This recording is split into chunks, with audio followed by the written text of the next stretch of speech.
Some common human disease caused by micro organism.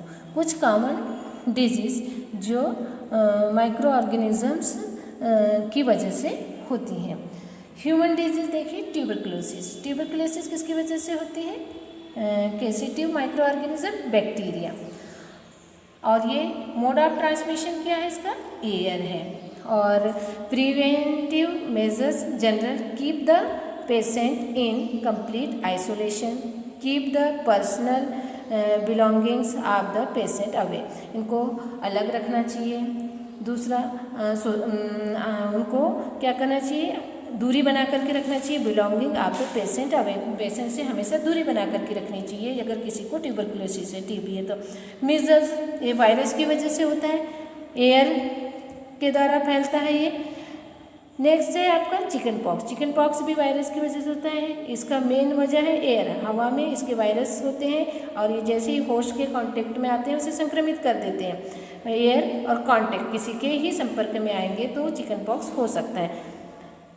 From those of the others vaccination to be given at suitable age, एक निश्चित आयु में इसके vaccine हमारे यहाँ लगाए जाते हैं। पोलियो वायरस की वजह से ही होता है ये, और इसके वायरस हवा में होते हैं, वाटर के द्वारा भी हमारे बॉडी में चले जाते हैं। Keep the patient in complete isolation, ऐसे पेशेंट को कंप्लीट आइसोलेशन में रखना चाहिए। Keep the personal belonging of the patient, patient से दूरी बना करके रखना चाहिए। From those of the others vaccination to the given at suitable, एक निश्चित आयु में वैक्सीनेशन किया जाता है। नेक्स्ट है आपका कॉलरा। कॉलरा किसकी वजह से होता है? बैक्टीरिया की वजह से होता है। ये वाटर डिजीज़ है, या हम गंदा भोजन अगर यूज़ कर रहे हैं बिना ढका हुआ तो उसकी वजह से हो सकता है। Maintain personal hygiene, personal hygiene को मेंटेन करना चाहिए। गुड सैनिटरी हैबिट्स यूज़ करना चाहिए। कंज्यूम्स प्रॉपरली कुक्ड भोजन, अच्छा पका हुआ भोजन खाना चाहिए। एंड बॉइल्ड ड्रिंकिंग वाटर, उबला हुआ पानी पीना चाहिए। और वैक्सीनेशन भी लगाए जाते हैं कॉलरा के लिए। टाइफाइड भी बैक्टीरिया की वजह से होता है, और ये हम जब गंदा जल यूज़ करेंगे तो हमें टाइफाइड हो सकता है। हेपेटाइटिस ए, ये वायरस से होने वाला रोग है ये, और वाटर से फैलता है। ड्रिंक बॉइल्ड ड्रिंकिंग वाटर, हमेशा हमें क्या करना चाहिए? उबला हुआ पानी पीना चाहिए। और इसके भी वैक्सीन्स लगाए जाते हैं जिससे कि हेपेटाइटिस ना हो। मलेरिया, मलेरिया होता है प्रोटोजोआ की वजह से, मास्कीटो के काटने से होता है। कौन सा मास्कीटो? फीमेल एनाफिलिस मास्कीटो के काटने से मलेरिया होता है। ये प्रोटोजोअन डिजीज़ है। यूज़ मॉस्कीटो नेट, मच्छरदानी का यूज़ करना चाहिए। Spray insecticide and control breeding of mosquitoes को बढ़ने से रोकना चाहिए। स्प्रे का यूज़ कर सकते हैं। By not allowing water to collect in the surrounding, अपने चारों ओर पानी को जमा नहीं होने देना चाहिए।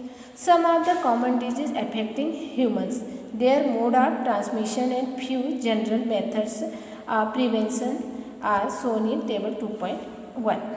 Disease causing microorganism in animals, animals में भी माइक्रो ऑर्गेनिज्म की वजह से कुछ डिजीज हो सकती है। Several micro organism not only case disease in human and plants but also in other animals, for example anthrax.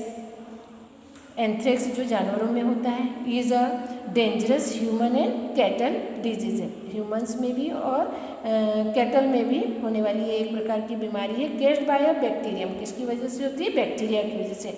Foot and mouth disease of cattle is caused by a virus, ये foot पैरों में और मुंह में छाले बन जाते हैं। Disease of cattle is caused by a virus, और ये किसकी वजह से होती है? वायरस की वजह से होने वाली डिजीज है। Robert Koch 1876 discovered the bacterium bacillus anthracis, Robert Koch ने 1876 में बेसिलस एंथ्रेसिस विच केसेस एंथ्रेक्स डिजीज, उन्होंने एंथ्रेक्स डिजीज के अगेंस्ट में बताया था। नेक्स्ट है disease causing micro organisms in plants. Several microorganisms cause disease plants like wheat, rice, potato, sugarcane, orange, apple and other. The disease reduce the yield of crops. इन बीमारियों के होने से crop को नुकसान होता है, वो खराब हो जाती है, अच्छी पैदावार नहीं मिलती है। तो see table 2.2 for some such plant disease they can be control by the. तो कुछ प्लांट डिजीज दी हुई हैं जिनको कंट्रोल करना बहुत ज़रूरी है और वो किसकी वजह से होती हैं ये इस चार्ट में दिया हुआ है। Some common plant disease caused by microorganism. कुछ कॉमन प्लांट डिजीज हैं जो माइक्रो ऑर्गेनिज्म की वजह से होती हैं। प्लांट डिजीज सिट्रस कैंकर, नींबू में होने वाला कैंकर रोग, ये किसकी वजह से होता है, कौन से माइक्रो ऑर्गेनिज्म, बैक्टीरिया की वजह से, और इसका मोड ऑफ ट्रांसमिशन होता है एयर। रस्ट ऑफ व्हीट, गेहूं में जो सफ़ेद रोग लगता है, बालियाँ सफ़ेद हो जाती हैं, वो किसकी वजह से होता है, फंगी की वजह से होता है, और इसका मोड ऑफ ट्रांसमिशन है एयर।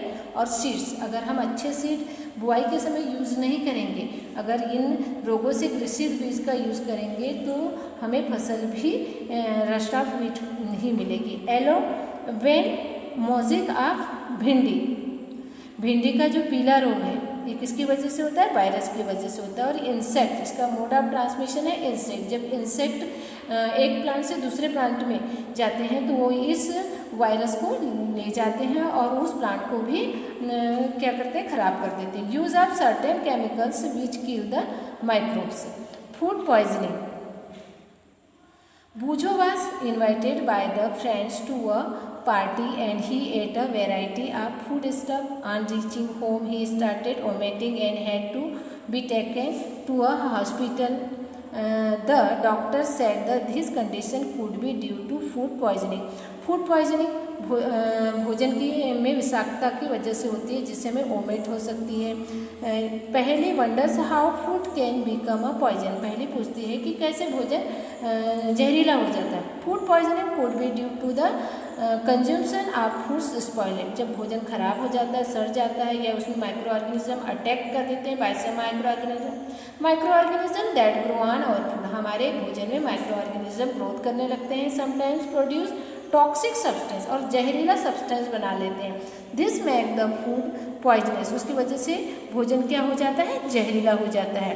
केसिंग सीरियस इलनेस, और सीरियस इलनेस हो जाता है एंड इवन डेथ, यहाँ तक कि बहुत गंभीर बीमारी हो सकती है और मृत्यु भी हो सकती है। So it is very important that we preserve food, इसलिए बहुत ज़रूरी है कि हमें भोजन को सुरक्षित रखना चाहिए। To prevent it from being spoiled, और उसे भोजन को सड़ने से बचाना चाहिए, तभी हम अपने भोजन को टॉक्सिक होने से बचा सकते हैं और भोजन को सुरक्षित रख सकते हैं जिससे कि हमें कोई पॉइजनस इफेक्ट ना पड़े। फूड प्रिजर्वेशन क्या है, chapter 1 we have learned about the methods used to preserve and store food. Chapter 1 में हमने पढ़ा था जब अनाज घर आ जाता है उसको कैसे सुरक्षित रखा जाता है, स्टोरेज कैसे किया जाता है। How do we preserve cooked food at home, you know that bread left unused under moist condition is attacked by fungus. Bread को खुला नहीं छोड़ना चाहिए, जैसे ही वो मॉइस्चर के संपर्क में आते हैं उसके ऊपर फंगस अटैक कर देते हैं। Microorganism spoil our food, microorganism हमारे फूड को स्पॉइल कर सकते हैं। Spoiled food emits bad smell, spoiled food में स्मेल बैड आने लगती है। एज अ बैड टेस्ट, उसका टेस्ट अच्छा नहीं होता। चेंज, कलर चेंज हो जाता है। स्पॉइलिंग ऑफ फूड और केमिकल रिएक्शंस, उसमें रासायनिक क्रियाएं हो जाती है। Paheli bought some mangoes but she could not eat them for a few days, later she found that they were spoiled and rotten. Paheli ने कुछ मैंगो खरीद के रखे थे, उसने कुछ दिनों तक उन्हें यूज़ नहीं किया तो वो देखते हैं कि कुछ समय बाद वो ख़राब हो जाते हैं, सड़ जाते हैं। But she knows that the mango pickle her grandmother, पर उनकी दादी जब अचार बनाती है तो वो बहुत लंबे समय तक खराब नहीं होता है।